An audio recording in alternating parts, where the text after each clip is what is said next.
адамның стресsi, адамның проблемасы ауруы десе де болады. Ангинаның психосоматикасы ойыңды жеткізе алмаған. Сенім арқылы адамның миында мощный күш бар. Негізгі үрей деген нәрсе болады. Адамның басына бір нәрсені кіргізген сайын оны алдырта бересің. Неге сұрағанын ұқпаған и айнаға қарағанда как будто көз істіп тұрғандай көрінген. Өмірде қаржылық сауаттылық арқылы өзіңіздің табысыңызды еселейтіндей формула. Үрейге түсірген сайын аптеканы жағалап кез келген жерден бір нәрсені іздеп кетпеңіз.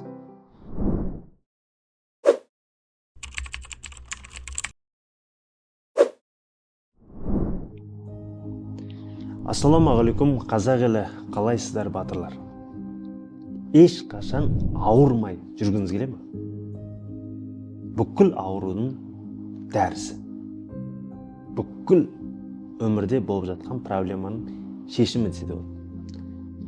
Аллаға шүкір, 8 жылдан аса ауырмаймын. Себебі, не деп ойлайсыз? Оған дейін әртүрлі аурумен ауырады. Тұмау, жөтел, ангина, аллергия, тағы қандай аурулар бар еді? Ешқайсысы жоқ. Аллаға шүкір. Неге? Бұның шешімін бүгін айтып беремін. Сіз де ауырмайсыз. Көптеген нәрсені түсінесіз, шынымен де. Ауырмауға болатынын да білесіз.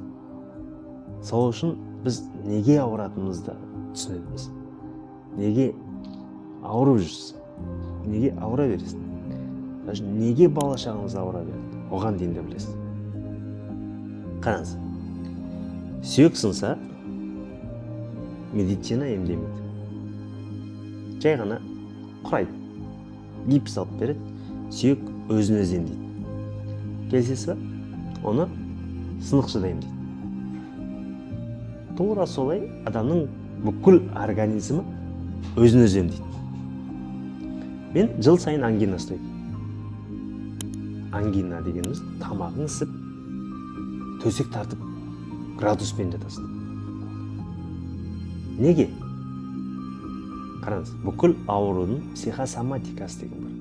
Яғни адамның стресsi, адамның проблемасы ауруы десе де болады. Сол үшін қазір біріншіден ауруға уақыт жоқ.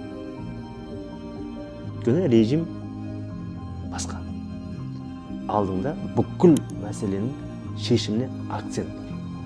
Екіншіден бас таза. Бас прозрачный.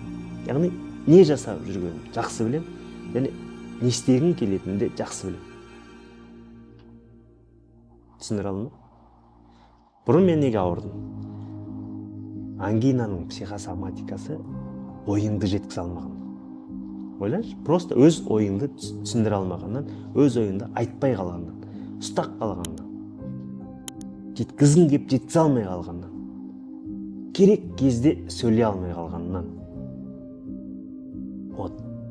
Тура солай тізеде, шынтақта, безеуде, бір жеріңіз шығып кетсе де, анау кетсе де, мынау кетсе де. Тізе мойындамағаннан, кеудеге нам піскеннен, біреудің алдында түскін келмегеннен де.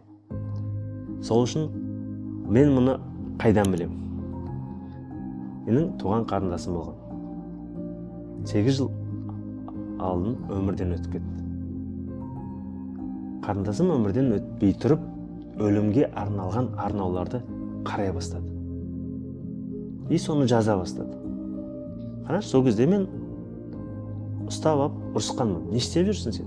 Не жазып жүрсің башын?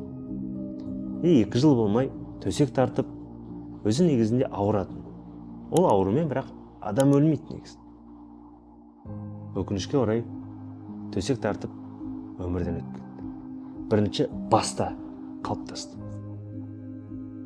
Сол үшін де өте маңызды, көп адамдар уайыммен. Магия утро деген кітап бар.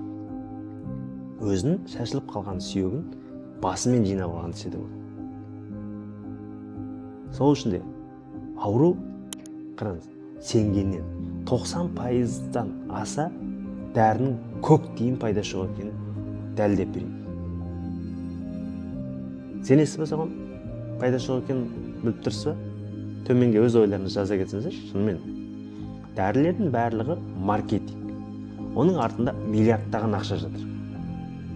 Оны адам сенгеннен жазылып жатыр.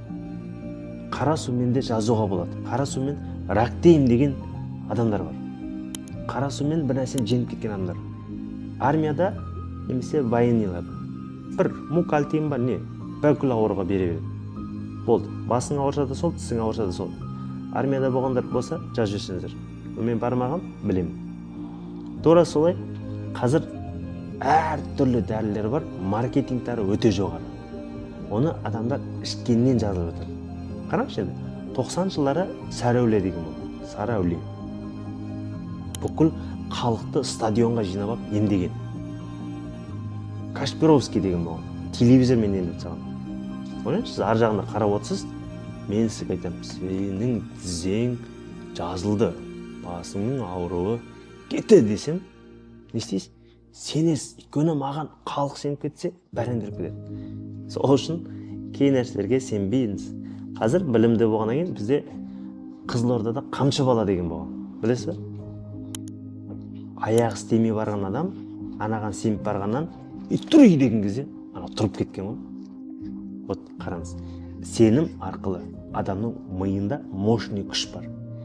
Менің қарындасым ауырған кезде менің анама диагноз қойған болады. Бірақ менің анам ауырмай, мен больницаға бармайын деп бармай қойды.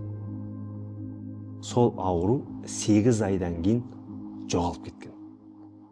Қараңызшы қандай. Мен сол кезден бастап, сол кезде енді қарындасым больницаға түсті, анама диагноз қойып отыр, өзіміз быт-шыт болып жүрміз. Мен де әртүрлі ауру 10 жылда бүкіл семейный стресске кіріп алғанбыз.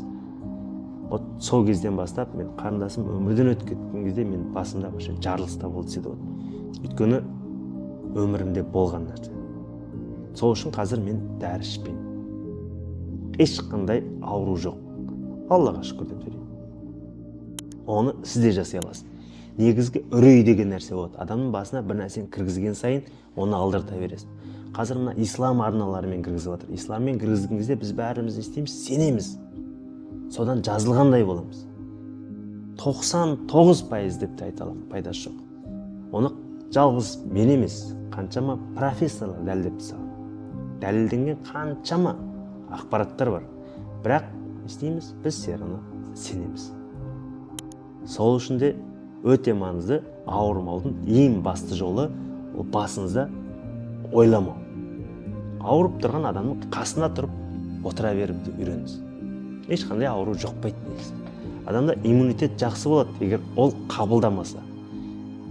Главное, қабылдамаңыз. Аурудың ең басты емі бұл қабылдамау. Қараңызшы, мынандай жағдай болады. Біз Астана қаласында автосалон ашқан болады. Біз сол автосалонның астында өзінің шиномонтажын, магазинін тағы да ұстайтын бір толықтау жігіт бар. Мен досым сол жерде жұмыс жасап жүреді де, оның жүрегі ауырып жүреді. Арқасынан ұстап қалады. Суық тиіп қалған ғой.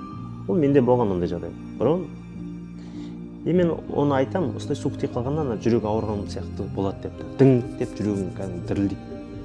Ол жүрегі ауырып жүрген кезде маған келмей тұрып, жаңағы жігіттен сұрай салған ғой. Сенің жүрегің ауырмай ма деп. Просто ештеңкесіз. Сенің жүрегің ауырмай ма деп. Кетіп қалған. Анау неге сұраған, ұқпаған, айнаға қарағанда как будто көз істіп тұрғандай көрінген. Үйге барам дейді, жатам дейді. Жүрегім дірілдейді дейді ғой. Дүрсілдейді. Ұйықтайын десем, солқылдап тығартады дейді. Ойлаңыз, оған дейін ештеңке болмаған ана, просто сұрай салған.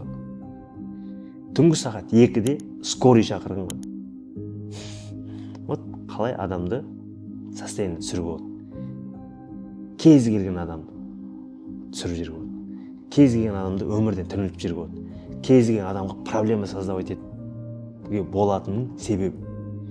Біз осының арқасында қаншама адам елде олигархтардың жағдайын жасайды. Бізде бірдеңкені шығарып қалады да, үреймен қаншама адамға бір нәрсені алдырып жібереді. Сол үшін де сеніңіз өзіңізге толы. Қараңызшы, енді пандемия кезі гречка гречканың қандай пайдасы бар деп ойлайсыз?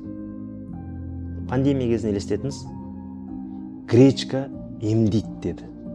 Бүкіл адам гречкалар талап алып кетті.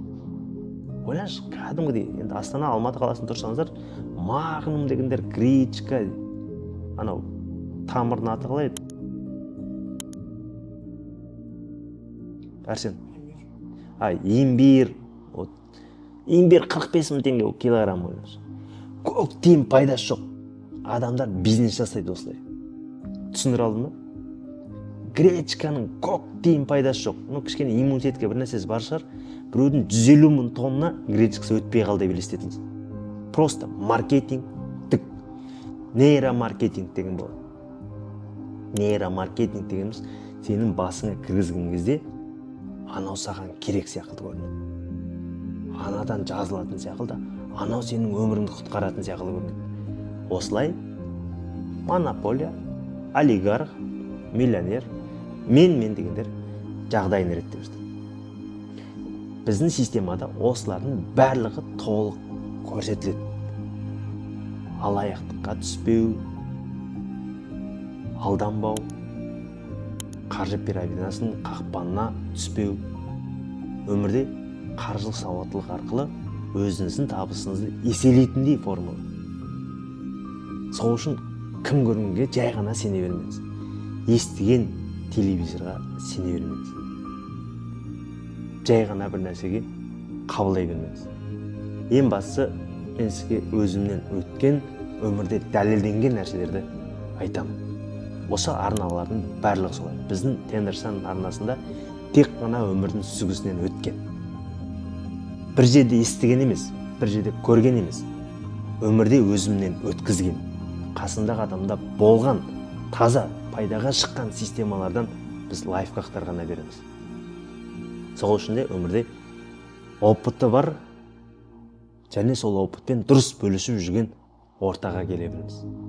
Жай ғана естігенін білем деп ойлап қалатын қоғамда өмір сүріп жатқаннан кейін көп нәрседен ұтылып жатуымыз мүмкін.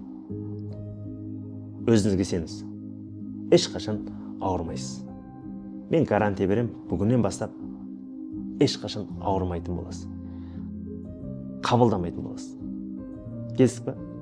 Бүкіл ауруды оймен жеңе біліңіз. Бүкіл аурудың ең басты шешімі жоғарғы деңгейдегі энергияңыз, және ол басыңызда дұрыс болып тұрса, ол өміріңізге де қалқан болып көмектеседі. Үрейге түсірген сайын аптеканы жағалап, кез келген жерден бір нәрсені іздеп кетпеңіз. Әсіресе бат дегендерге тем более сенбеңіз. Қазір шығып жатыр ғой. Қазір простатит деп жазсаң бітті. Ойбай, еркектік деңгейіңді көтеріп жіберем. Төсекте қатыратын система жасап жіберем деді. Бал бір. Көк тиын пайдасы жоқ. Ана балдың бізге қандай қатысы бар деп ойлаңызшы. Базар жоқ, иммунитетке жақсы шығар. Еркектік анандайымды жасап жіберем дегені өтірік енді. Сол үшін адам өзі нені ойлайды, соны тарта береді. Сол үшін ойламаңыз. Ауруды ойламасаңыз ешқашан жоламайды. Дұрыс нәрсе ойласаңыз өміріңіз өзгере береді. Сол үшін де ізденіңіз, жетіліңіз. Видео ұнаса, төменге өз ойыңызды жаза кетіңіз. Расымен де бір жағдай болды ма, осыған байланысты. Жан-жаққа бөлісіп қойыңыз. Әсіресе пакет дәрімен жүретін қоғамға бөлісіп қойыңыз. Лақтырып жерсін. Шын айтам.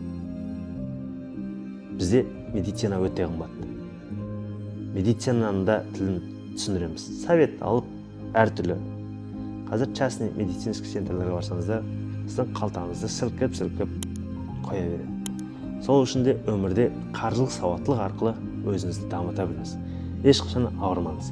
Каналымызға жазылып, лайк басып, жан-жаққа таратып қойыңыз. Әр қазағым ауырмасын, әр қазағым жалғызымды жасап жүрген Тендер жаса, Мың Батыр даму орталығы атынан, Азамат Серікұлы атынан сізге өзімнен алғыс. Бізді көріп жүргеніңізге қуаныштымын. Осындай арна қазақ тілді контент дамысын десеңіздер, максималды таратсаңыздар. Өйткені маңызды нәрсенің құны болмай жатады. тегінді бағаламай жатуыңыз мүмкін. Бізге келіңіз. Ауруға жол жоқ, 16 сағаттап еңбек етіп басыңыздан маза кетіреміз. Тек қана тірліктің шешімін тауып, өмірде үлкен жетістіктерге жететін стратегияны қалыптастырасыз. Аман сау болыңыз. Табысты күндерде кездескенше.